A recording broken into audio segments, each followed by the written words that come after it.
നമസ്കാരം എല്ലാ പ്രിയപ്പെട്ട ഉദ്യോഗാർത്ഥി സുഹൃത്തുക്കൾക്കും PSC ഇൻഫ്ലുവൻസർ കൂട്ടായ്മയുടെ പുതിയൊരു ക്ലാസ്സിലേക്ക് സ്വാഗതം. ഞാൻ രഞ്ജിത്ത് ആർ കരുനാഗപ്പള്ളി. നമ്മൾ ഇന്നത്തെ ഈ ഒരു വീഡിയോയിൽ നിങ്ങളുമായി ഷെയർ ചെയ്യുന്നത് 10th ലെവൽ പ്രിലിമിനറി പരീക്ഷ ഫോക്കസ് ചെയ്യുന്ന പ്രിയപ്പെട്ട ഉദ്യോഗാർത്ഥികൾ ധാരാളം പേര് കമന്റ് ചെയ്തതിന്റെ അടിസ്ഥാനത്തിലാണ് ഈ ഒരു വീഡിയോ സെഷൻ ചെയ്യുന്നത്. അപ്പോൾ ക്ലാസ്സിന്റെ ആദ്യ അവസാനം കൃത്യമായി ഒന്ന് കാണുക. അതിനുശേഷം നമ്മൾ ഈ പറയുന്ന കാര്യങ്ങൾ ഒന്ന് നിങ്ങൾ പഠിച്ചു കഴിഞ്ഞാൽ നിങ്ങൾക്ക് വരാൻ പോകുന്ന പരീക്ഷയ്ക്ക് അത് ഗുണം കിട്ടുക തന്നെ ചെയ്യും, അല്ലെങ്കിൽ ഗുണമാകുക തന്നെ ചെയ്യും എന്ന ഉറപ്പോടുകൂടി നമ്മൾ നേരെ ടോപ്പിക്കിലേക്ക് പോവുകയാണ്. ആദ്യം തന്നെ 10th ലെവൽ പ്രിലിംസ് ഫോക്കസ് ചെയ്യുന്ന പ്രിയപ്പെട്ട ഉദ്യോഗാർത്ഥികളുടെ മുന്നിൽ വളരെ ഇമ്പോർട്ടന്റ് ആയി, അല്ലെങ്കിൽ എത്ര മാർക്കാണോ അത്രയും മാർക്ക് ഉറപ്പിക്കാൻ പറ്റുന്ന ഒരു ഏരിയയാണ് കറണ്ട് അഫേഴ്സ്. കറണ്ട് അഫേഴ്സിന്റെ പ്രത്യേകത 25 ടോപ്പിക്, ഇനി ഞാൻ പറയുന്ന 25 ടോപ്പിക്സും അതിന്റെ റിലേറ്റഡ് ആയിട്ടുള്ള PDF നോട്ടും അല്ലെങ്കിൽ അതിന്റെ റിലേറ്റഡ് ആയിട്ടുള്ള പരീക്ഷയും നിങ്ങൾ ചെയ്ത് ഇനിയുള്ള ദിവസം പരിശീലിച്ചാൽ നിങ്ങൾക്ക് ഉറപ്പായിട്ടും 10th ലെവൽ പ്രിലിമിനറി പരീക്ഷയിൽ കറണ്ട് അഫേഴ്സിൽ നിന്ന് 100ൽ 100% ചോദ്യങ്ങളും ഉത്തരം എഴുതാൻ പറ്റും എന്ന ഉത്തമ വിശ്വാസത്തോടുകൂടി നമ്മൾ പറയുകയാണ്. ഒന്നാമതായിട്ട് ഈ പറയുന്ന 10th ലെവൽ പ്രിലിംസ് ഫോക്കസ് ചെയ്യുന്ന പ്രിയപ്പെട്ട ഉദ്യോഗാർത്ഥികളുടെ ഉള്ളിന്റെ ഉള്ളിൽ, അല്ലെങ്കിൽ എപ്പോഴും അവരെ അലട്ടുന്ന ഒരു പ്രധാനപ്പെട്ട പ്രശ്നം എന്ന് പറഞ്ഞാൽ, ഏതെങ്കിലുമൊക്കെ ഈ പറയുന്ന കറണ്ട് അഫേഴ്സിന്റെ ടെക്സ്റ്റ് നിങ്ങളുടെ കയ്യിൽ കാണും, അല്ലെങ്കിൽ നിങ്ങളുടെ കയ്യിൽ കുറച്ച് നോട്ട്സ് കാണും, അല്ലെങ്കിൽ ഏതെങ്കിലുമൊക്കെ പത്രവാർത്തകൾ കാണും, അല്ലെങ്കിൽ വേറെ ഏതെങ്കിലുമൊക്കെ മെറ്റീരിയൽ കാണുമെന്നേ. അപ്പൊ അവിടെയൊക്കെ നോക്കുമ്പോൾ നമുക്കിത് എന്താണ് തലപ്രാന്ത് പിടിക്കുന്ന അല്ലെങ്കിൽ ഭ്രാന്ത് പിടിക്കുന്ന ഒരു അവസ്ഥ ഉണ്ടാവുകയാണെങ്കിൽ 10th ലെവൽ പ്രിലിംസിൽ കറണ്ട് അഫേഴ്സ് എന്ത് പഠിക്കണം, എന്തൊക്കെയാ പഠിക്കേണ്ടത്, എങ്ങനെ പഠിക്കണം, അല്ലെങ്കിൽ CA കറണ്ട് അഫേഴ്സിന്റെ ഫുൾ മാർക്ക് കിട്ടുമോ, അല്ലെങ്കിൽ എവിടുന്ന് തുടങ്ങണം, അല്ലെങ്കിൽ ഏത് മേഖലയാണ് എടുക്കേണ്ടത്, അല്ലെങ്കിൽ ഈ പറയുന്ന അന്താരാഷ്ട്ര നിലവാരത്തിലുള്ള ചോദ്യങ്ങളാണോ, അതോ ഈ പറയുന്ന ഇന്ത്യയുമായി ബന്ധപ്പെട്ട ചോദ്യങ്ങളാണോ, അതോ കേരളവുമായി ബന്ധപ്പെട്ട ചോദ്യങ്ങളാണോ? അപ്പൊ അങ്ങനെ ധാരാളം ചോദ്യങ്ങൾ നിങ്ങളെ തന്നെ, നിങ്ങളുടെ ഉള്ളിൽ തന്നെ ഉണ്ട്. അപ്പൊ ആ ചോദ്യം ക്ലിയർ ചെയ്യാൻ വേണ്ടിയാണ് നമ്മൾ ഇന്നത്തെ ഈ ഒരു സെഷനിൽ പറയുന്നത്. കറണ്ട് അഫേഴ്സിൽ ഫുൾ മാർക്ക് നേടാൻ PSC ഇൻഫ്ലുവൻസർ കൂട്ടായ്മ ഒരു വർക്കൗട്ട് ബാച്ച് കൂടി ഇതിനോടൊപ്പം തന്നെ തുടങ്ങുന്നുണ്ട്. അതിൽ micro PDF, then micro exam, micro class എന്നിവ കാണും. അതൊക്കെ നമ്മൾ പറഞ്ഞോളാം. ഒന്നാമതായിട്ട് ഈ കറണ്ട് അഫേഴ്സ് ഡിസ്കസ് ചെയ്യുമ്പോൾ 3 പ്രധാനപ്പെട്ട മേഖലയാണ് കറണ്ട് അഫേഴ്സിലുള്ളത്. ഏതൊക്കെയാണെന്ന് അറിയാലോ. ഒന്ന്, ലോകം എന്നറിയപ്പെടുന്ന ഇന്റർനാഷണൽ ലെവലിൽ അല്ലെങ്കിൽ വേൾഡ് ലെവലിൽ പഠിക്കുന്ന കുറച്ച് കറണ്ട് അഫേഴ്സുകൾ പരീക്ഷയ്ക്ക് ചോദിക്കാറുണ്ട്. ഒരു എക്സാമ്പിൾ പറഞ്ഞാൽ, കഴിഞ്ഞ പരീക്ഷയിൽ ഏറ്റവും ലേറ്റസ്റ്റ് ആയി നടത്തിയ പരീക്ഷയ്ക്ക് ചോദിച്ച ഒരു ചോദ്യം, ലോകത്ത് ആദ്യമായിട്ട് ഇലക്ട്രിക് മണ്ണ് വികസിപ്പിച്ചെടുത്ത രാജ്യം ഏതാണ്? ഇതൊരു ചോദ്യമാണല്ലോ. അപ്പൊ ലോകവുമായി ആൻസർ സ്വീഡൻ ആണ്. ലോകവുമായി ബന്ധപ്പെട്ട അല്ലെങ്കിൽ ഇന്റർനാഷണൽ ലെവലിലുള്ള ഒരു ചോദ്യമാണ്. ലെവൽ എന്ന് പറഞ്ഞാൽ ലോകത്ത് പ്രധാനമായിട്ട് നടക്കുന്ന ഒരു പ്രധാനപ്പെട്ട, ലോകത്തിൽ ആദ്യത്തത് അല്ലെങ്കിൽ ലോകത്തിൽ ആദ്യ വ്യക്തി, അങ്ങനെ ഒക്കെയുള്ള ലോകവുമായി ബന്ധപ്പെട്ട ചോദ്യങ്ങൾ വരാറുണ്ട്. ഇനി മറ്റൊരു ടോപ്പിക് എന്ന് പറഞ്ഞാൽ കറണ്ട് അഫേഴ്സിൽ ഇന്ത്യ എന്നറിയപ്പെടുന്ന ടോപ്പിക്കുമായി ബന്ധപ്പെട്ട് ഇന്ത്യയിലെ പ്രധാനപ്പെട്ട പദ്ധതികളായിക്കോട്ടെ, ഇന്ത്യയിലെ പ്രധാനപ്പെട്ട നിയമനങ്ങളായിക്കോട്ടെ, അപ്പൊ അങ്ങനെ ഇന്ത്യയുമായി ബന്ധപ്പെട്ട ഒരു ഡിവിഷൻ ഉണ്ടല്ലോ. മൂന്നാമതായിട്ട് നമുക്ക് വേണ്ടത് കേരളം, നമ്മുടെ സംസ്ഥാനം കേരളമാണ്. അപ്പൊ കേരളവുമായി ബന്ധപ്പെട്ട് കേരളത്തിലെ പ്രധാനപ്പെട്ട പദ്ധതികൾ അല്ലെങ്കിൽ കേരളത്തിലെ പ്രധാനപ്പെട്ട നിയമനങ്ങൾ, അങ്ങനെ അങ്ങനെ തരംതിരിക്കുന്ന കുറച്ച് ഏരിയ ഉണ്ട്. അപ്പൊ കോമൺ ആയി ഇതിൽ എന്ത് വന്നാലും, ഈ പറയുന്ന ഏത് ടോപ്പിക് നമ്മൾ ഡിസ്കസ് ചെയ്താലും 3 നിലവാരത്തിൽ അല്ലെങ്കിൽ 3 തലത്തിലാണ് നമ്മൾ പഠിക്കുന്നത്. ഒന്ന് ലോകവുമായി ബന്ധപ്പെട്ട് കറണ്ട് അഫെയർ, മറ്റൊന്ന് ഇന്ത്യയുമായി ബന്ധപ്പെട്ട കറണ്ട് അഫെയർ, മറ്റൊന്ന് കേരളവുമായി ബന്ധപ്പെട്ട കറണ്ട് അഫേഴ്സ്. അതിൽ ഒന്നാമതായിട്ട് ഉറപ്പിച്ച് നിങ്ങൾ പഠിച്ചോ, നിങ്ങൾ എഴുതാൻ പോകുന്ന പ്രിലിമിനറി പരീക്ഷയിൽ ഒരു ചോദ്യം ഇതായിരിക്കും. നൊബേൽ പുരസ്കാരവുമായി ബന്ധപ്പെട്ട ഒരു ചോദ്യമായിരിക്കും. അപ്പൊ 2023 നൊബേൽ പുരസ്കാരം ഓൾറെഡി നിങ്ങൾ പഠിച്ചു വെച്ചിട്ടുണ്ട്. അതിൽ നിന്ന് ഈ കഴിഞ്ഞ LDC പരീക്ഷയിൽ ചോദ്യം ഉണ്ടായിരുന്നു. നമ്മൾ തന്ന എക്സാമിനകത്ത് നിന്ന്, നമ്മൾ തന്ന PDF നോട്ടിൽ നിന്ന്, നമ്മൾ തന്ന ക്ലാസ്സിൽ നിന്ന് ക്വസ്റ്റ്യൻ ഉണ്ടായിരുന്നല്ലോ. അപ്പൊ നൊബേൽ പുരസ്കാരവുമായി ബന്ധപ്പെട്ട് 2023 നിങ്ങൾ പഠിക്കണം, 2024 നൊബേൽ പുരസ്കാരവും പഠിക്കണം. അപ്പൊ ഇത് ലോകവുമായി ബന്ധപ്പെട്ട് ഇന്റർനാഷണൽ പുരസ്കാരമാണല്ലോ നൊബേൽ പുരസ്കാരം. ആ നൊബേൽ പുരസ്കാരവുമായി ബന്ധപ്പെട്ട പ്രധാനപ്പെട്ട ഏരിയ നമ്മൾ പഠിച്ചേ മതിയാകൂ. ഇനി ഒരു കാര്യം കൂടെ എളുപ്പമാർഗം ഒരു ആവർത്തിച്ച് പറയുകയാണ്, ഒന്നുമില്ല. ഈ നൊബേൽ പുരസ്കാരത്തിൽ ഏറ്റവും, അതായത് ഏത് ടോപ്പിക്കിലെ നൊബേൽ പുരസ്കാരം നമ്മൾ എടുത്താലും പരമാവധി എത്ര പേർക്കാണ് അത് ഷെയർ ചെയ്യാൻ പറ്റുന്നത്? പരമാവധി 3 പേർക്കാണ് ഷെയർ ചെയ്യാൻ പറ്റുന്നത്, പരമാവധി. ഇപ്പൊ 3ൽ കൂടുതൽ ഓപ്ഷൻ ഉണ്ടോ നോക്കണം. അതായത് ഇപ്പൊ നോക്കൂ, ഇപ്പം കെമിസ്ട്രി 2024 കെമിസ്ട്രിയിൽ എത്ര പേർക്കാണ് ഇന്നതിൽ അല്ലെങ്കിൽ കെമിസ്ട്രിയിൽ നൊബേൽ പുരസ്കാരം കിട്ടിയത് എന്നൊരു ക്വസ്റ്റ്യൻ ചോദിച്ചെന്നിരിക്കട്ടെ. ഓപ്ഷനിൽ 1 ഉണ്ട്, 2 ഉണ്ട്, 3 ഉണ്ട്, 4 ഉണ്ട്. അപ്പൊ നമുക്ക് എന്തോ അവോയ്ഡ് ചെയ്യാം, 4 എന്ന് പറയുന്ന ഓപ്ഷൻ സ്കിപ്പ് ചെയ്യാം. കാരണം എന്താ? 4 എന്ന് പറയുന്ന ഒരു ആൻസർ ഇല്ല. കാരണം എന്താ? നൊബേൽ പുരസ്കാരം പരമാവധി എത്ര പേർക്ക് ഷെയർ ചെയ്യാൻ പറ്റൂ? 3 പേർക്ക് ഷെയർ ചെയ്യാൻ പറ്റും. അപ്പൊ അങ്ങനെ ഒരു ലോജിക് അവിടെയുണ്ട്. അപ്പൊ നൊബേൽ പുരസ്കാരം ഉറപ്പിച്ചോ, നിങ്ങൾ എഴുതാൻ പോകുന്ന പരീക്ഷയിൽ ഉറപ്പായും ഒരു ചോദ്യമായി കാണും. അടുത്തത് രണ്ടാമതായിട്ട് നമുക്ക് എല്ലാവർക്കും അറിയാവുന്നതാണ്. ഇന്ത്യക്ക് തന്നെ ഏറ്റവും അഭിമാനകരമായ ഒരു നിമിഷം സമ്മാനിച്ച 2024 ഒളിമ്പിക്സ് വേദിയാണ് പാരീസ് പാരാലിമ്പിക്സ്. മറക്കല്ലേ, പാരീസ് ഒളിമ്പിക്സും ഇന്ത്യക്ക് അഭിമാനമുണ്ട്, പാരാലിമ്പിക്സും. അപ്പം പാരാലിമ്പിക്സ് ആണ് കൂടുതൽ വാർത്താ പ്രാധാന്യം നേടിയത്. രണ്ടും നമ്മൾ പഠിക്കണം. പാരീസ് ഒളിമ്പിക്സുമായി ബന്ധപ്പെട്ടും പാരാലിമ്പിക്സ് 2024 പാരാലിമ്പിക്സുമായി ബന്ധപ്പെട്ട ഒരു ചോദ്യം ഉറപ്പിച്ചോ. ഞാൻ ഈ പറയുന്ന കാര്യങ്ങളൊക്കെ ചുമ്മാതങ്ങ് പ്രവചിച്ചു പോവല്ല. 2024 കൊടുത്ത നമ്മൾ പറഞ്ഞ PDF നോട്ടിൽ നിന്നും നമ്മൾ കൊടുത്ത ക്ലാസ്സിൽ നിന്നും ഇക്കഴിഞ്ഞ LDC പരീക്ഷയിലും LGS പരീക്ഷയിലും ഒക്കെ എല്ലാ ചോദ്യങ്ങളും ആവർത്തിച്ചതുകൊണ്ടാണ് ഈ ഒരു കോൺഫിഡൻസിൽ നമ്മൾ പറയുന്നത് രണ്ടാമത്തെ ടോപ്പിക് പാരീസ് ഒളിമ്പിക്സ് പാരാലിമ്പിക്സ്. ഇനിയും അത് പഠിക്കാത്ത അല്ലെങ്കിൽ അത് വായിക്കാത്ത ആളുകളുണ്ടെങ്കിൽ പ്രിയപ്പെട്ട ഉദ്യോഗാർത്ഥികളെ നിങ്ങൾ അതുകൂടി എന്ത് ചെയ്യുക, നിങ്ങളുടെ വായനയിൽ നിങ്ങളുടെ പഠനത്തിൽ ഉൾപ്പെടുത്തി പോവുക. പാരാലിമ്പിക്സ് പാരീസ് ഒളിമ്പിക്സ്, ഒളിമ്പിക്സും പാരീസ് ഒളിമ്പിക്സ് 2024 അതിൽ പഠിക്കുമ്പോൾ ഏറ്റവും പ്രാധാന്യത്തോടുകൂടി പഠിക്കേണ്ട ഏരിയ മെഡൽ നേട്ടങ്ങൾ ഇമ്പോർട്ടന്റ് ആണ്. ഇന്ത്യയുടെ സ്ഥാനം എത്രയാണെന്ന് ഓർക്കണം. മെഡൽ പട്ടികയിൽ ഒന്നാം സ്ഥാനത്തുള്ള രാജ്യം ഏതെന്ന് ചോദിക്കണം. ഇന്ത്യയുടെ സ്ഥാനം ഓർത്തു വെക്കണം. ഇനി ഇന്ത്യയുടെ സ്ഥാനം പഠിക്കുമ്പോൾ തന്നെ ഇന്ത്യ സ്വർണ്ണ മെഡൽ നേടിയിട്ടുണ്ടെങ്കിൽ അത് പഠിക്കണം, വെള്ളി മെഡൽ ഉണ്ടെങ്കിൽ വെള്ളി മെഡലുകളുടെ എണ്ണം പഠിക്കണം, വെങ്കലമാണെങ്കിൽ വെങ്കലത്തിന്റെ എണ്ണം, അതൊക്കെ ആകെ മെഡലുകൾ എണ്ണം പഠിക്കണം. ഇനി പാരാലിമ്പിക്സുമായി ബന്ധപ്പെട്ട് അവിടെ നമ്മൾ പാരീസ് ഒളിമ്പിക്സും പാരാലിമ്പിക്സും ഡിസ്കസ് ചെയ്യുമ്പോൾ ഏറ്റവും കൂടുതൽ ഇന്ത്യക്ക് മെഡൽ കിട്ടിയത് പാരാലിമ്പിക്സിലാണ്. അപ്പൊ ഈ പറയുന്ന പാരാലിമ്പിക്സുമായി ബന്ധപ്പെട്ട് ആ മെഡൽ കിട്ടിയ വ്യക്തികളുടെയും അവരുടെ കായിക ഇനവും കൂടെ ഒന്ന് പഠിച്ചു വെച്ചേക്കണം. അതും ഉറപ്പായും പരീക്ഷയ്ക്ക് ചോദിക്കും. ഓക്കെ ആണല്ലോ. അപ്പൊ രണ്ടാമത്തെ ഏരിയ നമ്മൾ കവർ ചെയ്തു എന്ന് വിശ്വസിക്കുന്നു. അല്ലെങ്കിൽ രണ്ടാമത്തെ ഏരിയ നിങ്ങളുടെ കയ്യിൽ നോട്ട്സ് ഉണ്ടെങ്കിൽ അല്ലെങ്കിൽ PSC ഇൻഫ്ലുവൻസർ കൂട്ടായ്മയിൽ പബ്ലിഷ് ചെയ്തേക്കുന്ന PDF നോട്ട് ഉണ്ടെങ്കിൽ അത് എന്ത് ചെയ്യുക, ഒന്ന് റിവൈസ് ചെയ്യുക. അതിന്റെ പരീക്ഷ കൂടി അറ്റൻഡ് ചെയ്യണേ. അപ്പൊ നിങ്ങൾ ചില ആളുകളെങ്കിലും കരുതും ഇതിന്റെയൊക്കെ പരീക്ഷ എവിടെ ഉണ്ട്. PSC ഇൻഫ്ലുവൻസറിന്റെ ടെലഗ്രാം കൂട്ടായ്മയിൽ കഴിഞ്ഞ LDC സമയത്തും കഴിഞ്ഞ LGS സമയത്തും ഒക്കെ നമ്മൾ ടോപ്പിക് വൈസ് എക്സാം കണ്ടക്ട് ചെയ്തിട്ടുണ്ട്. അത് കിട്ടാത്തവർ എന്ത് ചെയ്യുക, ബാക്കിലേക്ക് ഒന്ന് സ്ക്രോൾ ചെയ്ത് നോക്കിയാൽ മാത്രം മതി. ഓക്കെ, ഇതേ മൂന്നാമത്തെ ഏറ്റവും പ്രധാനപ്പെട്ട ടോപ്പിക്, മൂന്നാമത്തെ ടോപ്പിക് കേന്ദ്ര മന്ത്രിസഭ. നമുക്ക് എല്ലാവർക്കും അറിയാവുന്നതാണ്. കേന്ദ്ര മന്ത്രിസഭയുമായി ബന്ധപ്പെട്ട് പ്രധാനമായിട്ടും നിങ്ങൾ പഠിക്കേണ്ടത് കേന്ദ്ര മന്ത്രിസഭയിലെ പ്രധാനപ്പെട്ട മന്ത്രിമാരെയും അവരുടെ വകുപ്പുകളുമെയാണ് പഠിക്കേണ്ടത്. അപ്പൊ ചില ആളുകളെങ്കിലും കമന്റ് ചെയ്യും ഇത് നോട്ട്സുകളൊക്കെ എവിടെ ഉണ്ട്. വേറെ ഒന്നുമില്ല, ഈ നിങ്ങളുടെ കയ്യിലുള്ള നോട്ട്സ് തന്നെ വായിച്ചാൽ മതി. അതല്ലെങ്കിൽ നമ്മളെ PSC ഇൻഫ്ലുവൻസർ ടെലഗ്രാം കൂട്ടായ്മയിൽ ഈ പറഞ്ഞ ഫയൽ എന്ന് പറയുന്ന ഓപ്ഷനിൽ ഓരോ ടോപ്പിക്കും PDF ആയി കൊടുത്തിട്ടുണ്ട്. കേന്ദ്ര മന്ത്രിസഭ, പാരീസ് ഒളിമ്പിക്സ്, പാരാലിമ്പിക്സ്, സംസ്ഥാന നിയമസഭ, അങ്ങനെ ഓരോരോ ടോപ്പിക് ആയിട്ട് കൊടുത്തിട്ടുണ്ട്. അതുകൂടാതെ റിവിഷൻ ക്ലാസ്സും നമ്മൾ ഡിസ്കസ് ചെയ്ത് കൊടുത്തിട്ടുണ്ട്. അപ്പൊ മൂന്നാമത്തെ ടോപ്പിക്ക് കേന്ദ്ര മന്ത്രിസഭ പഠിക്കണം. കേന്ദ്ര മന്ത്രിസഭ പഠിക്കുമ്പം ഏറ്റവും പ്രാധാന്യത്തോടു കൂടി എത്ര വനിതാ മന്ത്രിമാരുണ്ടെന്ന് പഠിക്കണേ. 7 വനിതാ മന്ത്രിമാരാ ഉള്ളത്. 2 ക്യാബിനറ്റ് പദവിയുള്ള വനിതാ മന്ത്രിമാർ ഉൾപ്പെടെ 7 വനിതാ മന്ത്രിമാരുണ്ട്. അപ്പൊ അവിടെയും തിരിഞ്ഞു പോരുത്. 75 ലോക്സഭ വനിതകളുണ്ട്, ലോക്സഭാ അംഗങ്ങളായിട്ടുള്ള 75 വനിതകളുണ്ട്. അതൊക്കെ ഒന്ന് ഓർത്തു വെക്കുക. പാരീസ് ഒളിമ്പിക്സുമായി ബന്ധപ്പെട്ടും പാരാലിമ്പിക്സുമായി ബന്ധപ്പെട്ട കണ്ടന്റ് വായിച്ചതിന് ശേഷം അടുത്ത ഏരിയ കേന്ദ്ര മന്ത്രിസഭ പഠിക്കുമ്പോൾ പ്രധാനമായിട്ടും പഠിക്കേണ്ട 2 കേന്ദ്ര മന്ത്രിസഭയിലെ 2 പ്രധാനപ്പെട്ട മലയാളികളുണ്ടല്ലോ, അത് വളരെ പ്രധാനപ്പെട്ടതാണ്. അതുകൂടി ഒന്ന് ഓർത്തു വെക്കുക. ഓക്കെ, ദെൻ സംസ്ഥാന നിയമസഭ വളരെ ഇമ്പോർട്ടന്റ് ആണ്. നമുക്കറിയാം കഴിഞ്ഞ പരീക്ഷകൾക്കെല്ലാം തന്നെ സംസ്ഥാന നിയമസഭകളിൽ നിന്ന് ഒരു ചോദ്യമുണ്ട്. സംസ്ഥാന നിയമസഭകൾ എന്ന് ഉദ്ദേശിക്കുന്നത് കേരള സംസ്ഥാന നിയമസഭയെ തന്നെയാണ്. കേരള സംസ്ഥാനത്തെ നിയമസഭയെ പറ്റി ഒരു ചോദ്യം വന്നാൽ ആ ചോദ്യം വരുന്നത് കേരളത്തിലെ സംസ്ഥാന നിയമസഭയുമായി ബന്ധപ്പെട്ട മന്ത്രിമാരുമായി ബന്ധപ്പെട്ട മണ്ഡലവും ഓർക്കണം. അപ്പൊ ശ്രീ പിണറായി വിജയന്റെ മണ്ഡലം കണ്ണൂർ ജില്ലയിലെ ധർമ്മട മണ്ഡലമാണ്. ആ ധർമ്മട മണ്ഡലത്തിന്റെ ഒരു പ്രത്യേകതയുണ്ട്. അതൊക്കെ നമ്മൾ PYQവിൽ ഡിസ്കസ് ചെയ്തതാണ്. അപ്പൊ അതൊക്കെ ഒന്ന് വായിച്ചെടുത്താൽ നിങ്ങൾക്ക് കറണ്ട് അഫേഴ്സിൽ അത് സെറ്റ് ആവും. അപ്പൊ കേന്ദ്ര മന്ത്രിസഭ വളരെ പ്രധാനപ്പെട്ടതാണ്. സംസ്ഥാന നിയമസഭ വളരെ ഇമ്പോർട്ടന്റ് ആണ്.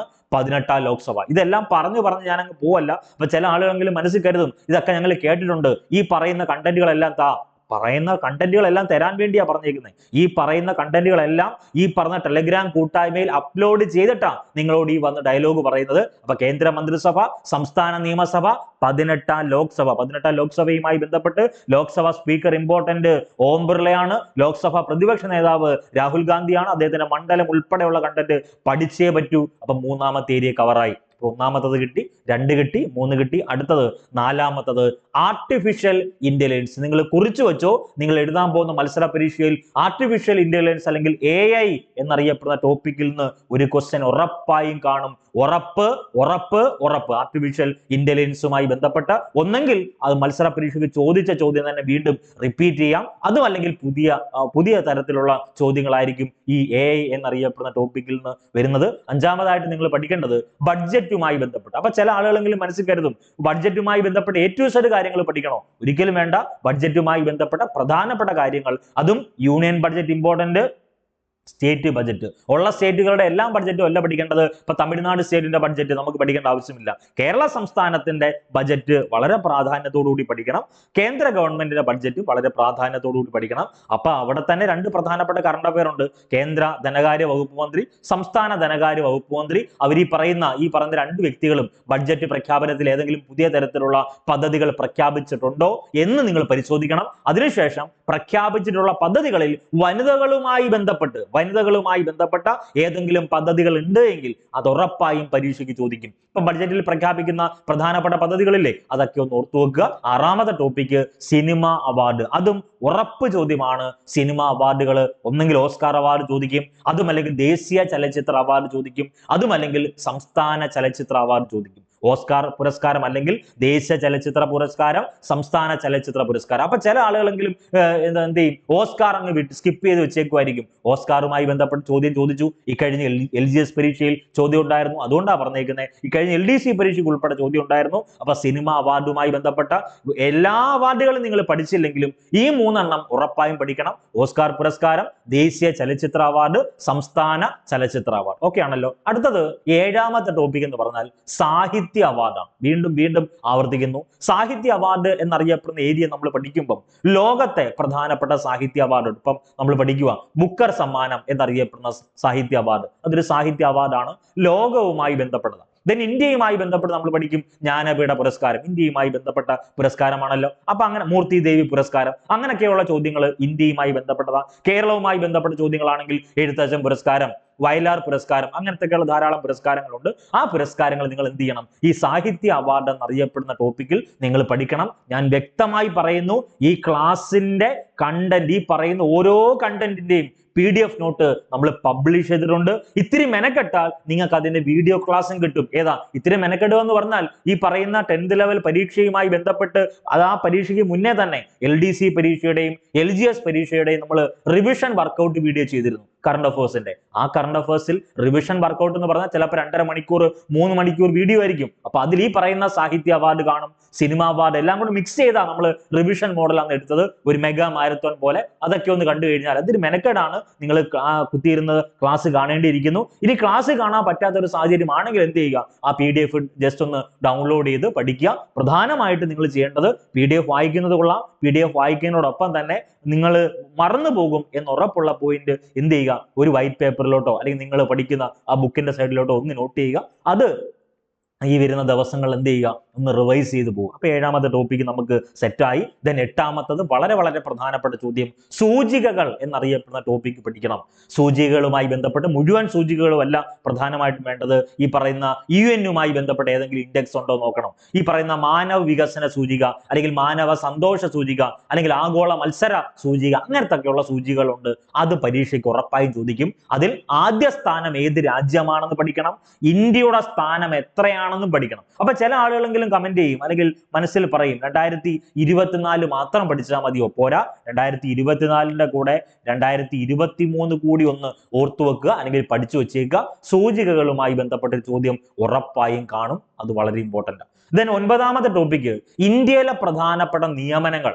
ഇന്ത്യയിലെ പ്രധാനപ്പെട്ട നിയമനങ്ങൾ എന്ന് പറയുമ്പോൾ ഏറ്റവും ലേറ്റസ്റ്റ് ആയിട്ട് ദേശീയ മനുഷ്യാവകാശ കമ്മീഷന്റെ അധ്യക്ഷ സ്ഥാനത്ത് പുതിയ ആൾ വന്നു. സുപ്രീം കോടതിയുമായി ബന്ധപ്പെട്ട് സുപ്രീം കോടതിയുടെ ചീഫ് ജസ്റ്റിസ് പുതിയ ആൾ വന്നു. Then state bank of India എന്നറിയപ്പെടുന്ന SBIയുമായി ബന്ധപ്പെട്ട് പുതിയ മാനേജിംഗ് ഡയറക്ടർ, MD ഉൾപ്പെടെയുള്ള ആളുകളുടെ അപ്പോയിന്റ്മെന്റ്, റിസർവ് ബാങ്ക് ഓഫ് ഇന്ത്യയുമായി ബന്ധപ്പെട്ട് അങ്ങനെ ഇന്ത്യയിലെ പ്രധാനപ്പെട്ട നിയമനങ്ങൾ. ഇപ്പം UPSCയുടെ നിയമനം പറയുവാണെങ്കിൽ UPSC യൂണിയൻ പബ്ലിക് സർവീസ് കമ്മീഷന്റെ അധ്യക്ഷ സ്ഥാനത്തേക്ക് പ്രീതി സുധൻ എന്നറിയപ്പെടുന്ന വനിത വന്നു. അപ്പൊ ഇതൊക്കെ പുതിയ ഇന്ത്യയിലെ പ്രധാനപ്പെട്ട പുതിയ നിയമനങ്ങളാണ്. ഈ പുതിയ നിയമനങ്ങൾ എന്ത് ചെയ്യണം, അപ്ഡേറ്റ് ചെയ്ത് നമ്മൾ പഠിക്കണം. അപ്പൊ ഇന്ത്യയിലെ പ്രധാനപ്പെട്ട നിയമനങ്ങൾ വളരെ ഇമ്പോർട്ടന്റ് ആണ്. അതിൽ ഇന്ത്യയുടെ രാഷ്ട്രപതി മുതൽ ഏറ്റവും ലേറ്റസ്റ്റ് ആയിട്ടുള്ള ഏതൊക്കെ അപ്ഡേഷൻ ഉണ്ടോ അതെല്ലാം അപ്ഡേറ്റ് ചെയ്ത് പഠിച്ചാൽ ഈ ഒരു ഏരിയ നമുക്ക് കവർ ചെയ്യാൻ വേണ്ടി പറ്റും. പത്താമത്തത്, ഇന്ത്യയിലെ പ്രധാനപ്പെട്ട നിയമനങ്ങൾ പഠിക്കുമ്പോൾ എന്തും പഠിക്കണം, കേരളത്തിലെ പ്രധാനപ്പെട്ട നിയമനങ്ങളും ഉറപ്പായും പഠിക്കണം. കേരളത്തിലെ പ്രധാനപ്പെട്ട നിയമനങ്ങൾ വളരെ ഇമ്പോർട്ടന്റ് ആണ്. നമുക്ക് എല്ലാവർക്കും അറിയാവുന്ന നിയമനങ്ങൾ തന്നെയായിരിക്കും പരീക്ഷയ്ക്ക് ചോദിക്കുന്നത്. ലോകായുക്തയുമായി ബന്ധപ്പെട്ട ചോദ്യം വരാം. ഈ പറയുന്ന ഏറ്റവും പ്രധാനപ്പെട്ടായിട്ട് നിങ്ങൾക്ക് എല്ലാവർക്കും അറിയാവുന്ന കേരളത്തിലെ പ്രധാനപ്പെട്ട മന്ത്രിമാരുമായി ബന്ധപ്പെട്ട നിയമനങ്ങൾ, അതായത് പുതിയ മന്ത്രിസ്ഥാനത്തേക്ക് ആരെങ്കിലും പുതുതായിട്ട് വന്നിട്ടുണ്ടെങ്കിൽ അദ്ദേഹത്തിന്റെ മണ്ഡലം അല്ലെങ്കിൽ അദ്ദേഹം കൈകാര്യം ചെയ്യുന്ന വകുപ്പ് ഉൾപ്പെടെ പരീക്ഷയ്ക്ക് ചോദിച്ചിട്ടുണ്ട്. അപ്പൊ അത് വളരെ ഇമ്പോർട്ടന്റ് ആണ്. കേരളത്തിലെ പ്രധാനപ്പെട്ട നിയമനങ്ങൾ വളരെ ഇമ്പോർട്ടന്റ് ആണ്. ദെൻ 11ാമത്തത് വിയോഗങ്ങൾ വളരെ ഇമ്പോർട്ടന്റ് ആണ്. നമ്മൾ പറഞ്ഞല്ലോ, വിയോഗങ്ങൾ എല്ലാവരുടെയും എന്താണ്, ആ വിയോഗങ്ങളുമായി ബന്ധപ്പെട്ട് നിൽക്കുന്ന ആളുകളുടെ ഒരു സങ്കടമാണ്. അതിൽ സന്തോഷം കണ്ടെത്തുകയല്ല, മറിച്ച് പരീക്ഷകളിൽ ഈ പറഞ്ഞ വിയോഗങ്ങളിൽ നിന്നൊരു ചോദ്യം ചോദിക്കാറുണ്ട്. അതിൽ ഏറ്റവും പ്രധാനപ്പെട്ട വ്യക്തിയാണ് രത്തൻ ടാറ്റ. രത്തൻ ടാറ്റയുമായി ബന്ധപ്പെട്ട വിയോഗങ്ങൾ നമ്മൾ വീഡിയോ സീരീസിൽ ഉൾക്കൊള്ളിച്ചിട്ടുണ്ട്. അതിന്റെ PDF നോട്ട് തന്നിട്ടുണ്ട്. രത്തൻ ടാറ്റയെ പറ്റി സെപ്പറേറ്റ് ഒരു PDF തന്നെ നമ്മൾ പബ്ലിഷ് ചെയ്തിട്ടുണ്ട്. അപ്പൊ രത്തൻ ടാറ്റയെ ഓർത്തു വെക്കണം, ജസ്റ്റിസ് ഫാത്തിമ ബീബി ഓർത്തു വെക്കണം, P. വത്സല, ഉമ്മൻചാണ്ടി ഉൾപ്പെടെയുള്ള പ്രധാനപ്പെട്ട വ്യക്തികളുടെ എല്ലാം വിയോഗങ്ങൾ, അവരുമായി ബന്ധപ്പെട്ട് ഈ വിയോഗങ്ങൾ വരുമ്പം ആ വ്യക്തികളുമായി ബന്ധപ്പെട്ട ഏതെങ്കിലും കൃതികൾ ഉണ്ടെങ്കിൽ അല്ലെങ്കിൽ ആത്മകഥകൾ ഉണ്ടെങ്കിൽ ഈ പറഞ്ഞ വ്യക്തികളുമായി ബന്ധപ്പെട്ട് വേറെ എന്തെങ്കിലുമൊക്കെ പ്രത്യേകതകൾ ഉണ്ടെങ്കിൽ അത് മത്സര പരീക്ഷയ്ക്ക് ചോദിക്കാറുണ്ട്. ഇപ്പൊ ശ്യാം ബെനഗൽ ഏറ്റവും ലേറ്റസ്റ്റ് ആയി 2 ദിവസം മുമ്പേ നമ്മളിൽ നിന്നെല്ലാം വിട്ടുപോയ ഒരു വ്യക്തിത്വമാണല്ലോ ശ്യാം ബെനഗൽ. അപ്പൊ ഇനി വരാൻ പോകുന്ന 10th ലെവൽ മെയിൻസ് പരീക്ഷയ്ക്കോ അല്ലെങ്കിൽ വേറെ ഏതെങ്കിലുമൊക്കെ മത്സര പരീക്ഷയിൽ ഉറപ്പായും ഈ ശ്യാം ബെനഗലുമായി ബന്ധപ്പെട്ട ചോദ്യം ഉറപ്പായും കാണും. മേക്കിംഗ് ഓഫ് മഹാത്മ ചോദിക്കാം, അല്ലെങ്കിൽ ബന്ധാൻ ഉൾപ്പെടെയുള്ള സിനിമകൾ ചോദിക്കാം. അതൊക്കെ ഓരോ ചോദ്യാർത്ഥാവിന്റെ ഓരോ മൈൻഡ് സെറ്റ് പോലെ ഇരിക്കും. അപ്പൊ വിയോഗങ്ങൾ വളരെ ഇമ്പോർട്ടന്റ് ആണ്, അത് ഓർത്തു വെക്കണം, അത് നമ്മൾ പഠിക്കണം. ഓക്കെ, അടുത്തത് 12ാമതായിട്ട് ഇന്ത്യൻ എക്കണോമിക്സുമായി ബന്ധപ്പെട്ട് നമുക്കറിയാവുന്നതാണ് ഇന്ത്യയുടെ കേന്ദ്ര ബാങ്ക് എന്നറിയപ്പെടുന്ന റിസർവ് ബാങ്ക് ഓഫ് ഇന്ത്യ. നമ്മളെല്ലാം പഠിച്ചിട്ട് പോകുമ്പം വളരെ നിസ്സാരമായ ഒരു ചോദ്യമായിരിക്കും, ഇന്ത്യയുടെ നിലവിൽ RBI ഗവർണർ ആര് എന്നായിരിക്കും ചോദ്യം വരുന്നത്. ഓക്കെ, ബാങ്കിങ്ങുമായി ബന്ധപ്പെട്ട ചോദ്യങ്ങൾ മത്സര പരീക്ഷയ്ക്ക് ചോദിക്കാറുണ്ട്. ബാങ്കിങ്ങുമായി ബന്ധപ്പെട്ട റോബോട്ടുകൾ, AI എന്നറിയപ്പെടുന്ന ടോപ്പിക്ക് പഠിക്കുമ്പം ഈ പറയുന്ന റോബോട്ടിനെ പറ്റിയൊക്കെ പഠിച്ചു വെച്ചേക്കണം. റിസർവ് ബാങ്ക് ഓഫ് ഇന്ത്യയെ പറ്റി നമ്മൾ പഠിക്കണം. ഈ ബാങ്കിങ് പരിഷ്കാരങ്ങളുമായി ബന്ധപ്പെട്ട കണ്ടന്റ് ഉണ്ട്. ബാങ്കിങ് ലയനവുമായി ബന്ധപ്പെട്ട ചോദ്യങ്ങൾ വളരെ പ്രസക്തമാണ്. ബാങ്കിങ്ങുമായി ബന്ധപ്പെട്ട റോബോട്ടുകൾ, ബാങ്കിങ്ങുമായി ബന്ധപ്പെട്ട ഏറ്റവും ലേറ്റസ്റ്റ് ആയിട്ടുള്ള ഏറ്റവും പ്രധാനപ്പെട്ട ഇലക്ട്രൽ ബോണ്ട് എന്നറിയപ്പെടുന്ന സംവിധാനം. ഇലക്ട്രൽ ബോണ്ടുകൾ ഇഷ്യൂ ചെയ്യുന്നതും എൻക്യാഷ് ചെയ്യുന്നതും ആരാണ്? സ്റ്റേറ്റ് ബാങ്ക് ഓഫ് ഇന്ത്യ ആയിരുന്നു. അപ്പൊ അതൊക്കെ റദ്ദാക്കിയതുമായി ബന്ധപ്പെട്ട വാർത്തകളൊക്കെ നിങ്ങൾ കണ്ടു കാണും. അതിന് നോട്ട്സ് ഉൾപ്പെടെ ഞാൻ തന്നിട്ടുണ്ട്. അത് ഞാൻ ക്ലാസ് എടുത്തതായതുകൊണ്ടാണ് ഞാൻ ഈ ഓർമ്മയിൽ പറയുന്നത്. അപ്പൊ RBIയുമായി ബന്ധപ്പെട്ട്, ബാങ്കിങ്ങുമായി ബന്ധപ്പെട്ട്, ഇൻഷുറൻസ് മേഖലയുമായി ബന്ധപ്പെട്ട ഒരു ചോദ്യം ഉറപ്പായും കാണും. അപ്പൊ ഇത്രയും ടോപ്പിക്ക് പറഞ്ഞങ്ങ് പോവല്ല. നിങ്ങൾ പഠിച്ചിട്ടില്ല അല്ലെങ്കിൽ ഈ ഒരു ഏരിയ വായിച്ചിട്ടില്ല എങ്കിൽ എന്ത് ചെയ്യുക, അതൊന്ന് വായിക്കാൻ വേണ്ടി ശ്രമിക്കുക. ദെൻ ഈ പറയുന്ന 25 ടോപ്പിക്സ് പ്ലസ് വർക്കൗട്ട് ബാച്ചിന്റെ 3ാമത്തെ സെഷൻ നമ്മൾ തുടങ്ങിയ PSC ഇൻഫ്ലുവൻസർ കൂട്ടായ്മ 25 ടോപ്പിക്സിന്റെ കൂടെ വർക്കൗട്ട് ബാച്ചിന്റെ 3ാമത്തെ സെഷൻ തുടങ്ങിയാണ്. താല്പര്യമുള്ളവര് ജോയിൻ ചെയ്യുക. 99 രൂപയാണ് അതിന്റെ വർക്കൗട്ട് ബാച്ചിന്റെ ഫീസ് എന്ന് പറയുന്നത്. 10th ലെവൽ പ്രിലിംസിന്റെ കറണ്ട് അഫേഴ്സ് ഫുൾ ഉറപ്പ്. ഈ ഉറപ്പ് വേറെ ഒന്നുമില്ല, 2024 LDC പരീക്ഷയിൽ ചോദിച്ച മുഴുവൻ ചോദ്യങ്ങളും നമ്മൾ തന്ന PDF നോട്ടിന്റെ, നമ്മൾ തന്ന ക്ലാസിന്റെ എല്ലാ ചോദ്യങ്ങളും വന്നു എന്ന കോൺഫിഡൻസിന്റെ അടിസ്ഥാനത്തിലാണ് ഈ പറയുന്നത്. 2024 LGS പരീക്ഷയിൽ നമ്മൾ ചോദിച്ച മുഴുവൻ കറണ്ട് അഫേഴ്സ് ചോദ്യങ്ങൾ വന്നു. ആ ചോദ്യങ്ങളുടെ പ്രൂഫ് സഹിതം ഈ പറഞ്ഞ യൂട്യൂബ് ചാനൽ നമ്മൾ പബ്ലിഷ് ചെയ്തിട്ടുണ്ട്. ആരെയും നിർബന്ധിക്കുന്നില്ല, താല്പര്യമുള്ളവർക്ക് ജോയിൻ ചെയ്യാം. 2025 നിങ്ങളുടെ വർഷമാണ്. ഇനി ജോയിൻ ചെയ്യുന്നവർക്ക് വേണ്ടി പറയുന്നു, ഒറ്റ കണ്ടീഷൻ മാത്രമേ ഉള്ളൂ. ജോയിൻ ചെയ്യുന്നവർക്ക് തരുന്ന വീഡിയോ ക്ലാസ് കാണണം, തരുന്ന PDF നോട്ട് വായിക്കണം. വായിച്ചതിന് ശേഷം നിങ്ങൾക്ക് ആ കിട്ടാത്ത പോയിന്റ് ഉണ്ടെങ്കിൽ ഒന്ന് നോട്ട് ചെയ്യണം. അതിന്റെ പോൾ വർക്കൗട്ട് എക്സാം കൃത്യമായി ചെയ്യണം. അതല്ലാതെ ഒന്ന് ആലോചിച്ച് നോക്കൂ, ഏത് എമൗണ്ട്, എത്ര രൂപയായിക്കോട്ടെ, 1 രൂപ ആയിക്കോട്ടെ, 1000 രൂപ ആയിക്കോട്ടെ, 10,000 രൂപ ആയിക്കോട്ടെ, നമ്മളെല്ലാവരും ഒരു കോഴ്സിൽ ജോയിൻ ചെയ്തിട്ട് 2 ദിവസം ഫോളോ അപ്പ് ചെയ്തു, 3 ദിവസം ഫോളോ അപ്പ് ചെയ്തു, 4 ദിവസം ഫോളോ അപ്പ് ചെയ്തു, 5ാമത്തെ ദിവസം നമുക്ക് എന്തെങ്കിലും തരത്തിലുള്ള അസുഖമായി അല്ലെങ്കിൽ 5ാമത്തെ ദിവസം നമുക്ക് തന്നെ നെഗറ്റീവായി, ഇത് പരീക്ഷയൊന്നും എഴുതിയിട്ട് കാര്യമില്ല. ഈ ഒരു ആറ്റിറ്റ്യൂഡിലൂടെ എന്ത് ചെയ്യരുത്, നിങ്ങൾ കോഴ്സിൽ ജോയിൻ ചെയ്യരുത്. കോഴ്സിൽ ജോയിൻ ചെയ്യുന്നെങ്കിൽ തുടക്കം മുതൽ ഒടുക്കം വരെ ഉഷാറായി തന്നെ പഠിക്കുക. കിട്ടിയാൽ കിട്ടി, അല്ലെങ്കിൽ പോയി എന്ന ആറ്റിറ്റ്യൂഡിൽ അടുത്ത മത്സര പരീക്ഷ എഴുതിയെടുക്കും. നമ്മൾ ഈ മത്സര പരീക്ഷ ഒന്നും ഇന്നലെയും കാണാൻ തുടങ്ങിയല്ലോ. അപ്പൊ മത്സര പരീക്ഷ വരും പോകും, നമ്മൾ എഴുതിയെടുക്കുക എന്നുള്ളത് നമ്മുടെ ഡ്യൂട്ടിയാണ്. അപ്പൊ ആരെയും നിർബന്ധിക്കുന്നില്ല. താല്പര്യമുള്ളവർ ജോയിൻ ചെയ്യുക. വർക്കൗട്ട് ബാച്ചിൽ ജോയിൻ ചെയ്യാൻ താല്പര്യമുള്ളവർ 9072728242 എന്ന് പറയുന്ന നമ്പറിലേക്ക് ജസ്റ്റ് ഒരു വാട്സ്ആപ്പ് മെസ്സേജ് ഇടുക. വാട്സ്ആപ്പ് മെസ്സേജ് ഇടുമ്പോൾ കറണ്ട് അഫേഴ്സ് വർക്കൗട്ട് ബാച്ച് 3 എന്ന് വളരെ വ്യക്തമായി മെൻഷൻ ചെയ്യണം. കാരണം ഏകദേശം 4ഓളം വർക്കൗട്ട് ബാച്ച് ഇപ്പൊ നിലവിലുണ്ട്. HSCയുടെ കേറ്ററ്റിന്റെ ഉൾപ്പെടെയുള്ള വർക്കൗട്ട് ബാച്ച് ഉണ്ട്. അതുകൊണ്ട് നിങ്ങൾ കുഴഞ്ഞു പോകരുത്. ഒന്നുമില്ല, വർക്കൗട്ട് ബാച്ചിന്റെ കറണ്ട് അഫേഴ്സ് വർക്കൗട്ട് ബാച്ച് ആണ്. ഈ ടോപ്പിക്ക് മെൻഷൻ ചെയ്യുന്ന വർക്കൗട്ട് ബാച്ച് ആണെന്ന് മാത്രം ഒന്ന് ഒന്ന് ഓർത്തു വെക്കുക. ഇനി 13ാമതായിട്ട് നിങ്ങൾ പഠിക്കേണ്ട ഒരു ഏരിയ പ്രകൃതി ദുരന്തങ്ങളാണ്. നിങ്ങൾ എഴുതി വെച്ചോ, നിങ്ങൾ എഴുതാൻ പോകുന്ന മത്സര പരീക്ഷയിൽ ഏതെങ്കിലും പ്രകൃതി ദുരന്തങ്ങൾ, അത് കാറ്റാകാം, അല്ലെങ്കിൽ ഈ പറഞ്ഞ ഭൂകമ്പമാകാം, അല്ലെങ്കിൽ ഈ പറയുന്ന അഗ്നിപർവ്വത സ്ഫോടനമാകാം, എന്തുമാകാം, പ്രകൃതി ദുരന്തങ്ങളുമായി ബന്ധപ്പെട്ട ഒരു ചോദ്യം വരും. ആ ചോദ്യങ്ങളിൽ വളരെ കൂടുതൽ സാധ്യതയുള്ളതെന്ന് പറഞ്ഞാൽ ഏതെങ്കിലുമൊക്കെ പ്രധാനപ്പെട്ട കാറ്റുകൾ പേര് നൽകിയ രാജ്യം ഏത് എന്നൊക്കെയാണ് ചോദ്യം. അപ്പൊ പ്രകൃതി ദുരന്തങ്ങളുമായി ബന്ധപ്പെട്ട ചോദ്യം കാണും. അതിൽ ഏറ്റവും കൂടുതൽ ഫോക്കസ് ചെയ്യേണ്ട ഏരിയ വയനാട് ദുരന്തമാണ്. വയനാട് ദുരന്തത്തിൽ നിന്ന് ഒരു ചോദ്യം പറഞ്ഞല്ലോ, മേ ബി നിങ്ങൾ വന്നു കഴിഞ്ഞാൽ ഉറപ്പായിട്ട് നിങ്ങൾ എന്ത് ചെയ്യണം, അത് അറ്റൻഡ് ചെയ്യണം. അതേ ഉള്ളൂ. അടുത്തത് വളരെ ട്രെൻഡിങ് ആയ ടോപ്പിക്കാണ് ഇനി പറയാൻ പോകുന്നത്, വാർഷികങ്ങൾ. എഴുതി വെച്ചോ, നിങ്ങൾ എഴുതാൻ പോകുന്ന 10th ലെവൽ പ്രിലിമിനറി പരീക്ഷയിൽ വാർഷികങ്ങളിൽ നിന്നൊരു ക്വസ്റ്റ്യൻ കണ്ടിരിക്കും. ആ വാർഷികങ്ങൾ ഫാൻസി നമ്പരെ പഠിക്കാവൂ. ഫാൻസി നമ്പർ എന്ന് പറഞ്ഞാൽ ബാക്കിയുള്ളത് പഠിക്കുന്നത് തെറ്റില്ല. ഇപ്പൊ 25 പ്രധാനപ്പെട്ടതാണ്, 50ാം വാർഷികം, 75ാം വാർഷികം, 100ാം വാർഷികം, ഇങ്ങനത്തുള്ള ഫാൻസി നമ്പറുകൾ ഒന്ന് നോട്ട് ചെയ്തേക്കണം. ഈ വർഷങ്ങളൊക്കെ ഉള്ള കണ്ടന്റ് ഉണ്ടെങ്കിൽ ഉറപ്പായും പരീക്ഷയ്ക്ക് ചോദിക്കും. ഇപ്പം കേരളവുമായി ബന്ധപ്പെട്ട് നമ്മൾ പഠിക്കുമ്പോൾ എല്ലാ ക്ലാസ്സിലും ഞാൻ പറയുന്നതാണ്, കേരളവുമായി ബന്ധപ്പെട്ട് വൈക്കം സത്യാഗ്രഹത്തിന്റെ 100ാം വാർഷികം 2024. അപ്പൊ 2024 25ാം വാർഷികം ആഘോഷിക്കുന്ന സംഭവം, 2024 50ാം വാർഷികം ആഘോഷിക്കുന്ന സംഭവം, 2024 75ാം വാർഷികം ആഘോഷിക്കുന്ന സംഭവം, അങ്ങനത്തെ ഉള്ള ചോദ്യങ്ങൾ നിങ്ങളൊന്ന് പഠിച്ചു വെച്ചേക്കുക. അതിൽ ഞാൻ എൻ്റെ ഒരു സാധ്യത ഈ പറയുന്ന 12 വർഷക്കാലമായി ഈ പറയുന്ന പ്ലാറ്റ്ഫോമുകളിൽ വർക്ക് ചെയ്തതിന്റെ അടിസ്ഥാനത്തിൽ പറയുകയാണ്. വൈക്കം സത്യാഗ്രഹത്തിൽ നിന്ന് ഒരു ക്വസ്റ്റ്യൻ കാണും. അൽ അമീൻ എന്നറിയപ്പെടുന്ന മാസികയുമായി ബന്ധപ്പെട്ടോ അതിന്റെ സ്ഥാപകനായ മുഹമ്മദ് അബ്ദുറഹ്മാൻ സാഹിബുമായി ബന്ധപ്പെട്ട ഒരു ചോദ്യം കാണും. ചട്ടമ്പി സ്വാമിയെ പറ്റി ഒരു ചോദ്യം കാണും. ആ ചോദ്യങ്ങളെല്ലാം വരുന്നതിന്റെ പ്രധാനപ്പെട്ട കാരണം ഇതിന്റെ എല്ലാം വാർഷികങ്ങൾ 2024 ഉള്ളതുകൊണ്ടായിരുന്നേ. ഓക്കെ, അപ്പൊ 14ാമത്തെ ടോപ്പിക്ക്. ദെൻ 15 എഴുതി വെച്ചോ, നിങ്ങൾ എഴുതാൻ പോകുന്ന പരീക്ഷയിൽ US ഇലക്ഷനിൽ നിന്ന്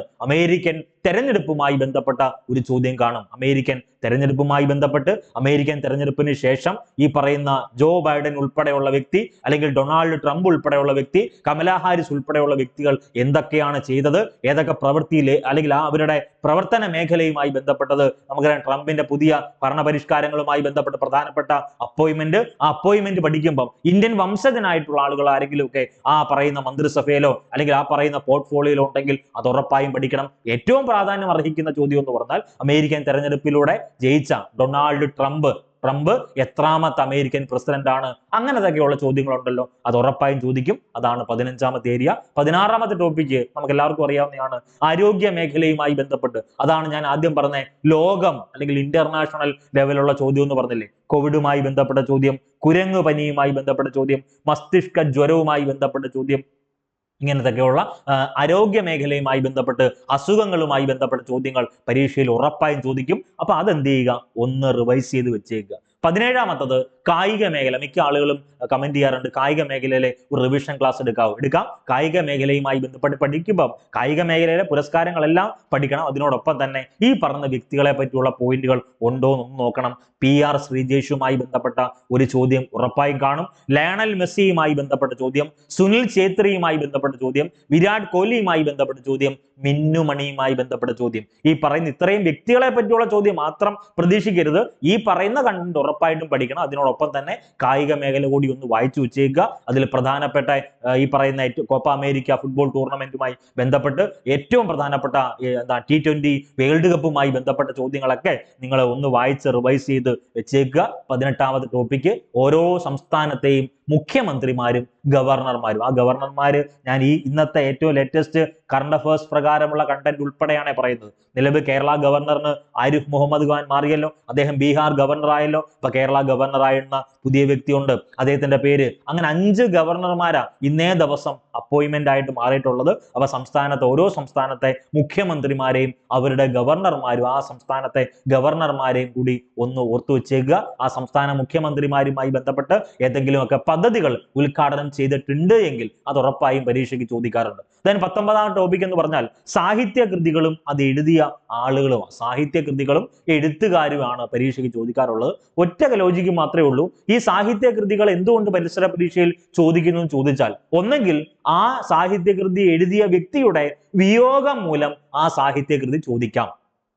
രണ്ടാമത്, ഈ സാഹിത്യകൃതിക്ക് ഏതെങ്കിലും അവാർഡ് ഏറ്റവും പ്രധാനപ്പെട്ട ഏതെങ്കിലും അവാർഡ് കിട്ടിയിട്ടുണ്ട് എങ്കിൽ അത് സാഹിത്യകൃതികൾ എന്നറിയപ്പെടുന്ന ഒരു മേഖലയിൽ ചോദിക്കാം. അതുമല്ലെങ്കിൽ ഈ പറയുന്ന സാഹിത്യകൃതികളുമായി ബന്ധപ്പെട്ട് ഏതെങ്കിലും വിവാദം, നമുക്ക് എല്ലാവർക്കും അറിയാവുന്നതാണ് പ്രധാനപ്പെട്ട ഇപ്പം മീശ എന്നറിയപ്പെടുന്ന നോവൽ. അപ്പൊ അതൊക്കെ ഒരു വിവാദ നോവൽ എന്ന് പറഞ്ഞാൽ അതിലെ കണ്ടന്റ് എന്തും ആയിക്കോട്ടെ, അപ്പൊ അതിനെതിരെ പ്രതിഷേധ സമരങ്ങൾ ഉൾപ്പെടെയുള്ള കണ്ടന്റ് വന്നതുകൊണ്ടാണ് അത് വിവാദമാകുന്നത്. അപ്പൊ അങ്ങനത്തെയൊക്കെയുള്ള സാഹിത്യകൃതികളും അത് എഴുതിയ ആളുകളെയൊക്കെ പരീക്ഷയ്ക്ക് ചോദിക്കാറുണ്ട്. ഒന്നെങ്കിൽ അത് വിയോഗമായിരിക്കണം, അല്ലെങ്കിൽ ആ സാഹിത്യകൃതി എഴുതിയ വ്യക്തിയുടെ വിയോഗം ഉണ്ടായിരിക്കണം, അല്ലെങ്കിൽ ഏതെങ്കിലും പ്രധാനപ്പെട്ട അവാർഡ് കിട്ടിയിരിക്കണം, അതുമല്ലെങ്കിൽ അത് വിവാദമായിരിക്കണം. അടുത്ത 20ാമത്തത് ഏറ്റവും ഇമ്പോർട്ടന്റ് ചോദ്യം, നിങ്ങൾ എഴുതി വെച്ചോ, നിങ്ങൾ എഴുതാൻ പോകുന്ന പരീക്ഷയിൽ നിങ്ങൾ എഴുതി വെച്ചോ എന്ന് പറഞ്ഞാൽ നിങ്ങളുടെ മുന്നിലാണല്ലോ. ഇനി ഇതെല്ലാം പറഞ്ഞിട്ട് ഈ പറയുന്ന പരീക്ഷ കഴിഞ്ഞതിന് ശേഷം നിങ്ങൾ ഇതെല്ലാം വന്ന് എന്നെ എയറിലാക്കുന്ന ഒരു സാഹചര്യം ഉണ്ടല്ലോ. ഞാൻ ഏതെങ്കിലുമൊക്കെ വീഡിയോ ആയിട്ട് വരുമ്പം നിങ്ങൾ താഴെ വന്ന് കമന്റ് ചെയ്യുന്ന ഒരു അവസ്ഥയുണ്ട്. ഈ പറയുന്ന അധ്യാപകൻ ഈ കാലമാടാൻ പറഞ്ഞൊന്നും കിട്ടിയില്ലല്ലോ, അല്ലെങ്കിൽ വന്നില്ലല്ലോ എന്ന റിപ്ലൈ ഞാൻ പ്രതീക്ഷിച്ചുകൊണ്ട് തന്നെയാണ് ഇതെല്ലാം പറയുന്നത്. അപ്പൊ 20ാമത്തെ ടോപ്പിക്ക് പദ്ധതികൾ എന്നറിയപ്പെടുന്ന ഏരിയയിൽ നിന്ന് ഒരു ചോദ്യം വരും. അത് വിദ്യാഭ്യാസ പദ്ധതികളായിരിക്കാം, അല്ലെങ്കിൽ സ്ത്രീ ശാക്തീകരണ പദ്ധതി ആയിരിക്കാം, അതുമല്ലെങ്കിൽ ഭിന്നശേഷിക്കാരുടെ വികസനവുമായി ബന്ധപ്പെട്ട പദ്ധതികൾ ഉറപ്പായി ഓർത്തു വെക്കണം. ട്രാൻസ്ജെൻഡേഴ്സുമായി ബന്ധപ്പെട്ട അവരുടെ ഉന്നമനത്തിന് വേണ്ടിയുള്ള പദ്ധതികളായിട്ടുള്ള പദ്ധതികളും നിങ്ങൾ ഒന്ന് ഓർത്തു വെക്കുന്നത് നല്ലതായിരിക്കും. അപ്പൊ വിദ്യാഭ്യാസ പദ്ധതികൾ, ഈ പറഞ്ഞ ആരോഗ്യ ക്ഷേമ പദ്ധതികളിൽ നിന്ന് ഒരു ചോദ്യം ഉറപ്പായും കാണും. ടിക്ക് ചെയ്ത് പഠിക്കുക, പദ്ധതികളിൽ നിന്നൊരു ക്വസ്റ്റ്യൻ കാണും. അടുത്തത് 21ാമത്തെ ടോപ്പിക് എന്ന് പറഞ്ഞാൽ ശാസ്ത്ര സാങ്കേതിക മേഖലയുമായി ബന്ധപ്പെട്ട ചോദ്യമാണ്.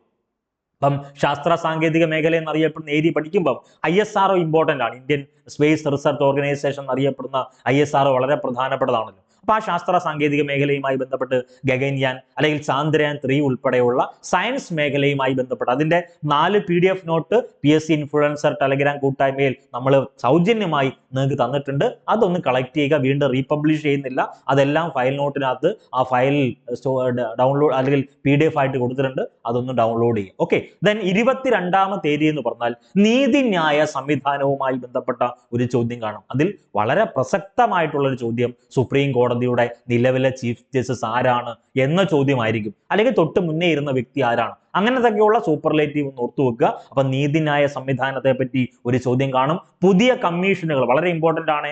പുതിയ കമ്മീഷനുകൾ പഠിക്കുമ്പം ഹേമ കമ്മിറ്റിയുമായി ബന്ധപ്പെട്ട ചോദ്യം, നമ്മൾ ഇതെല്ലാം റിവിഷനായിട്ട് എടുത്തതുകൊണ്ടാണ് ഞാൻ ഈ ഒരു അടിസ്ഥാനത്തിൽ പറയുന്നത്. ആ ക്ലാസ് കണ്ടേച്ചാൽ മതി. കാരണം ഇതെന്താ, ഇതിന്റെയൊക്കെ ക്വസ്റ്റ്യൻ വരുവാണെങ്കിൽ ആ വീഡിയോ ക്ലാസിന്റെ ക്ലിപ്പ് അല്ലെങ്കിൽ അതിന്റെ സ്ക്രീൻഷോട്ട് ആയിരിക്കും ഞാൻ ക്രോപ്പ് ചെയ്ത് നിങ്ങളുടെ മുന്നിലേക്ക് ഇതെല്ലാം ചോദിച്ചു എന്നും പറഞ്ഞ് പ്രൂഫ് സഹിതം ഞാൻ കൊണ്ടുവരുന്നത്. അപ്പൊ നീതിന്യായ സംവിധാനത്തിൽ നിന്ന് ഒരു ക്വസ്റ്റ്യൻ വരും, അല്ലെങ്കിൽ പുതിയ കമ്മീഷനുമായി ബന്ധപ്പെട്ട ചോദ്യങ്ങളുണ്ട്. ദെൻ ഭരണഘടനയുടെ ഭേദഗതിയുമായി ബന്ധപ്പെട്ട് എത്ര ഭേദഗതി, അല്ലെങ്കിൽ ഈ ഭേദഗതി എത്രാമത്തെയാണ്, അല്ലെങ്കിൽ ഈ ഭേദഗതി എന്തുമായി ബന്ധപ്പെട്ടതാണ് എന്നീ മേഖലകൾ പരീക്ഷയ്ക്ക് ചോദിക്കും, ഉറപ്പാണ്. അടുത്തത് 23ാമത്തെ ടോപ്പിക് എന്ന് പറഞ്ഞാൽ UN വർഷം ഇമ്പോർട്ടന്റ് ആണ്, UN ദിനങ്ങൾ ഇമ്പോർട്ടന്റ് ആണ്, പ്രമേയം ഇത് വളരെ ഇമ്പോർട്ടന്റ് ആണ്. 23ാമത്തെ ടോപ്പിക് എന്ന് പറഞ്ഞാൽ UN വർഷങ്ങൾ, പ്രധാനപ്പെട്ട UN വർഷങ്ങൾ, UN-ന്റെ ഐക്യരാഷ്ട്ര സംഘടന അംഗീകരിച്ച പ്രധാനപ്പെട്ട വർഷങ്ങളുണ്ടല്ലോ. അന്താരാഷ്ട്ര പയർ വർഷം, അന്താരാഷ്ട്ര ഒട്ടക വർഷം, അങ്ങനെയൊക്കെയുള്ള ചോദ്യങ്ങളുണ്ട്. അത് പരീക്ഷകളിൽ ചോദിച്ചിട്ടുണ്ട്. അതുകൊണ്ടായി പറയുന്നത് UN വർഷം ഇമ്പോർട്ടന്റ്, UN ദിനം ഇമ്പോർട്ടന്റ് ആണ്. അതിൽ ഏറ്റവും പ്രാധാന്യത്തോടുകൂടി പഠിക്കുന്നത് ലോക ഫുട്ബോൾ ദിനം ഉൾപ്പെടെയുള്ള ചോദ്യം, അതിന്റെ PDF നോട്ട് നമ്മൾ കൊടുത്തതായിരുന്നു. അതുൾപ്പെടെയുള്ള പ്രൂഫ് വീഡിയോ ക്ലാസ് നമ്മൾ ചെയ്തിട്ടുണ്ട്. അപ്പൊ UN വർഷം, UN ദിനം, പിന്നെ ഓരോ ദിനങ്ങളുടെയും പ്രമേയം അത് ഉറപ്പാക്കുന്ന ഒരു PDF നോട്ട്, അല്ലെങ്കിൽ ആ കൊടുത്തേക്കുന്ന PDF നോട്ട് ഒന്ന് വായിച്ചു നോക്കുക.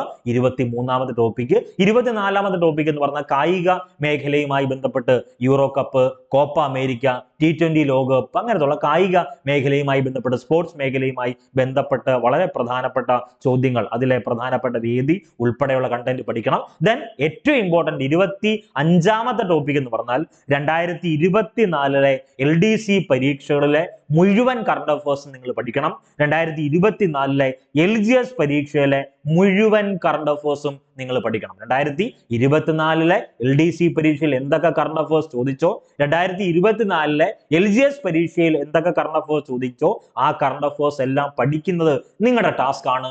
അതിൽ നിന്ന് 1 or 2 മാർക്ക് ഉറപ്പായും ചോദിക്കും. ഓക്കെ. പിന്നെ ഈ പറയുന്ന ഇത്രയും ടോപ്പിക്ക് നിങ്ങൾ പഠിച്ചു കഴിഞ്ഞാൽ വരാൻ പോകുന്ന പ്രിലിമിനറി പരീക്ഷയിൽ നല്ല മാർക്ക് എന്ന് പറഞ്ഞാൽ ചോദിക്കുന്ന എല്ലാ മാർക്കും കറണ്ട് അഫയേഴ്സിൽ നിന്ന് ചോദിക്കുന്ന എല്ലാ മാർക്കും നിങ്ങൾക്ക് കിട്ടും, ഉറപ്പാണ്. ഇനി ഇതെല്ലാം നമ്മൾ സൗജന്യമായിട്ട് നേരത്തെ തന്നെ പബ്ലിഷ് ചെയ്തിട്ടുള്ളതാണ്. ടോപ്പിക് വൈസ് PDF ഇപ്പോഴും എപ്പോഴും ഇടുന്നുണ്ട്. ടോപ്പിക് വൈസ് PDF അതിന്റെ class Telegram channel PSC influencer Telegram കൂട്ടായ്മയിൽ അത് പിൻ ചെയ്ത് വെച്ചിട്ടുണ്ട്. താല്പര്യമുള്ളവർ എന്ത് ചെയ്യുക, അത് കാണും. കോഴ്സിനകത്ത് ജോയിൻ ചെയ്യാനല്ല പറയുന്നത്, മറിച്ച് അത് ആ കോഴ്സിൽ ജോയിൻ ചെയ്യാൻ താല്പര്യമില്ല, ഇത് സൗജന്യമായിട്ട് കിട്ടണം, ഓക്കെ, സൗജന്യമായിട്ട് ആക്സസ് ചെയ്തു. PSC ഇൻഫ്ലുവൻസർ ടെലഗ്രാം കൂട്ടായ്മയിൽ ഈ പറയുന്ന ക്ലാസിന്റെ ലിങ്ക്, PDF നോട്ടിന്റെ ലിങ്ക് എല്ലാം പിൻ ചെയ്ത് വെച്ചിട്ടുണ്ട്. രണ്ടാമതായിട്ട് മൈക്രോ നോട്ട്സുകൾ, ഈ പറയുന്ന ഡെയിലി പബ്ലിഷ് ചെയ്യുന്ന മൈക്രോ നോട്ട്സുകളുണ്ട്. അത് ഈ പറഞ്ഞ കേരള ഹിസ്റ്ററിയുടെയോ റിനേസൻസിന്റെയോ സയൻസിന്റെയോ അല്ല ഞാൻ പറഞ്ഞത്, കറണ്ട് അഫയേഴ്സിന്റെ മൈക്രോ നോട്ട്സ്. അതിൽ ഇപ്പൊ തന്നെ പാർട്ട് 1, പാർട്ട് 2, പാർട്ട് 3 നമ്മൾ പബ്ലിഷ് ചെയ്ത് കഴിഞ്ഞു. അപ്പൊ അങ്ങനെ ഡെയിലി അത് പബ്ലിഷ് ചെയ്യുന്നുണ്ട്. പബ്ലിക് ആയിട്ട് തന്നെയാണ്, അതല്ലാതെ പെയ്ഡ് ബാച്ചിനല്ല, പബ്ലിക് ആയിട്ട്. അത് നിങ്ങൾ ആക്സസ് ചെയ്ത് വായിക്കുക. ദെൻ 2020 വർക്കൗട്ട് പാർട്ട് 15 വരെ, 2020 വർക്കൗട്ട് പാർട്ട് 1 മുതൽ പാർട്ട് 15 വരെയുള്ള PDF നോട്ട് ഏകദേശം 36-46 പേജുള്ള, ഒന്ന് ആലോചിച്ച് നോക്കണം. അത്ര എഫേർട്ട് ഇട്ട് അത് ചെയ്തത് കൊണ്ടാണ് 2024 LDC പരീക്ഷയിലും 2024 LGS പരീക്ഷയിലും മിക്ക പരീക്ഷയിലും നമ്മുടെ ചോദ്യങ്ങൾ അല്ലെങ്കിൽ നമ്മുടെ PDF നോട്ട് വന്നത്. അത് ആത്മാർത്ഥമായി പറയുന്നു. താല്പര്യമുള്ളവർ എന്ത് ചെയ്യുക, ഈ 2020 വർക്കൗട്ട് പാർട്ട് 1 മുതൽ പാർട്ട് 15 വരെ PDF ആയിട്ട് കൊടുത്തിട്ടുണ്ട്. അത് പബ്ലിക് ടെലഗ്രാം ഗ്രൂപ്പിലാണ് കൊടുത്തേക്കുന്നത്. എടുത്ത് ഡൗൺലോഡ് ചെയ്ത് പഠിക്കുക. ദെൻ CAയുടെ പോൾ വർക്കൗട്ട് എക്സാം ഇപ്പോഴും ചെയ്യുന്നുണ്ട്. സ്റ്റിൽ ഇന്നും ഈ പറഞ്ഞ കറണ്ട് അഫയേഴ്സിന്റെ ഫുള്ള് വർക്കൗട്ട് എക്സാം ബേസ് ചെയ്ത് 1 ലക്ഷം പോൾ വർക്കൗട്ട് അതിന്റെ ഓരോ ദിവസവും ചലഞ്ച് സഹിതം നമ്മൾ ഡിസ്കസ് ചെയ്ത് പോകുന്നുണ്ട്. അതൊരു തരത്തിലുമുള്ള മുടക്കവും ഇപ്പോഴും വരുത്തിയിട്ടില്ല. അപ്പം ഈ പറയുന്ന സൗജന്യ PDF ഫയല് പറയുന്ന പോൾ വർക്കൗട്ട് ചോദ്യോത്തരങ്ങൾ സൗജന്യമായിട്ട് ആക്സസ് ചെയ്യാൻ വേണ്ടി PSC ഇൻഫ്ലുവൻസർ എന്ന ടെലഗ്രാം ചാനലിൽ ജോയിൻ ചെയ്യുക. പറഞ്ഞല്ലോ, വരാൻ പോകുന്ന 10th ലെവൽ പരീക്ഷയിൽ ഉറപ്പാണ് ഈ 25 ടോപ്പിക്കും ഉറപ്പായും ചോദിച്ചിരിക്കും. 25 ടോപ്പിക് എന്ന് പറഞ്ഞാൽ ഈ 25 ചോദ്യങ്ങളിൽ നിന്നല്ല, 25 ടോപ്പിക്കിൽ നിന്ന് ഉറപ്പായും നിങ്ങൾക്ക് ചോദ്യങ്ങൾ കാണും. അപ്പൊ എല്ലാവരും ഇത് എന്ത് ചെയ്യുക, ജസ്റ്റ് ഒന്ന് നോക്കുക. നോക്കിയിട്ട് നിങ്ങൾ ഈ ടോപ്പിക്ക് വായിച്ചിട്ടില്ല എങ്കിൽ എന്ത് ചെയ്യുക, ഒന്ന് വായിച്ചു വെച്ചേക്കുക. വരാൻ പോകുന്ന മത്സര പരീക്ഷയിൽ ഉന്നത റാങ്ക് നിങ്ങൾക്ക് ഉണ്ടാകട്ടെ എന്ന് ആത്മാർത്ഥമായി പ്രാർത്ഥിക്കുന്നു. 2025 നിങ്ങളുടെ വർഷമാണ്. 2025 ക്രിസ്മസ് ദിനം, ഇത് 2024 ക്രിസ്മസ് ആണ്. 2025 ക്രിസ്മസ് ദിനത്തിൽ നിങ്ങളെ സന്തോഷിപ്പിക്കുന്ന അല്ലെങ്കിൽ നിങ്ങളെ പ്രതീക്ഷിക്കുന്ന നിങ്ങളുടെ കുടുംബത്തിലെ അംഗങ്ങൾക്കെല്ലാം ഒരു സന്തോഷം തരുന്ന ഒരു ദിവസമാക്കി കൊടുക്കണമെങ്കിൽ നിങ്ങളുടെ കയ്യിൽ ഒരു ജോലി വേണം. ആ ജോലി എന്ന് പറഞ്ഞാൽ സർക്കാർ ജോലി ആയിരിക്കണം. അത് കിട്ടട്ടെ എന്ന് ആത്മാർത്ഥമായി പ്രാർത്ഥിക്കുന്നു. നന്ദി, നമസ്കാരം.